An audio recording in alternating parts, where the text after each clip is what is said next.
The woman, wanting to get rid of her deaf-mute boyfriend, actually teamed up with her lover to trick him into going up the mountain. Then they turned around and left, ignoring the man's situation. At first, the man thought his girlfriend would come back soon, until it began to pour rain, and he still didn't see any sign of them returning. Only then did he realize he had been abandoned. He tried to make his way down the mountain, but slipped on the wet ground and fainted. When Anthony woke up, he found himself lying in a hospital. His girlfriend Grace apologized with a look of false grievance, claiming she did it all to motivate him to recover sooner.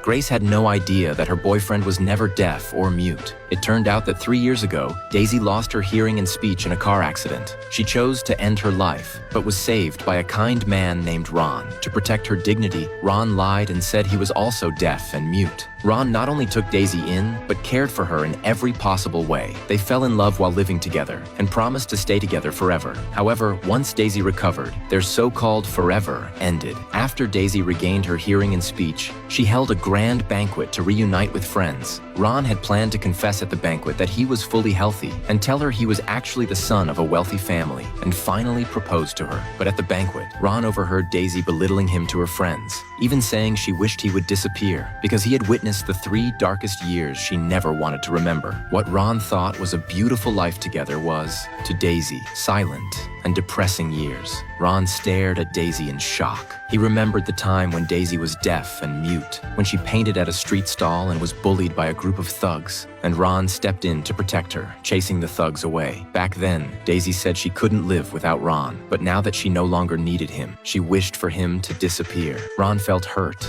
and disappointed. Just then, a man suddenly ran over and hugged Daisy. Lambert was Daisy's former friend, and now they had become lovers. Lambert even asked Daisy in front of Ron to go dance with him. Even though Ron tried hard to stop it, he couldn't win Daisy back. Watching the two being sweet together, Ron decided to let go. After leaving the banquet hall, Ron called his sister Annie and said he was willing to return to the family and take over the business. In the last few days before he left, Ron overheard Daisy murmuring that her family wanted her to marry Lambert, that she couldn't bear to part with Ron, but she couldn't accept having a deaf-mute husband. To have one final goodbye with Ron, the next day, Daisy took Ron and some friends on an outing, planning to abandon Ron deep in the mountains. So, under Lambert's suggestion, the 3 of them went hiking alone. Daisy tricked Ron into going up to the summit, then left him there. That's how today's tragedy happened. When Ron woke up, he was lying in the hospital. He showed no reaction to Daisy's apology, and suddenly began to speak. Daisy asked in surprise whether he had recovered. Ron replied that he had never been deaf or mute. He had only pretended for 3 years to share Daisy's pain. Daisy questioned why he couldn't pretend for a lifetime. Ron shouted that it was because he no longer loved her. Daisy stormed out of the hospital in anger. She wasn't worried about Ron leaving because he couldn't afford the expensive hospital bills. The next day, Daisy arrived with a group to pick Ron up for discharge, arrogantly demanding that Ron apologize or she wouldn't pay the medical bills. But Ron refused to apologize because his sister Annie was already on her way, and he didn't need Daisy to pay anything. Just then, Annie arrived at the hospital entrance. Daisy hurried forward to cling to her, but was blocked by Annie's bodyguards. Annie wasn't there to pay the bills. She directly bought the entire hospital and gave it to Ron. Then she took Ron away, leaving Daisy behind, calling out in confusion,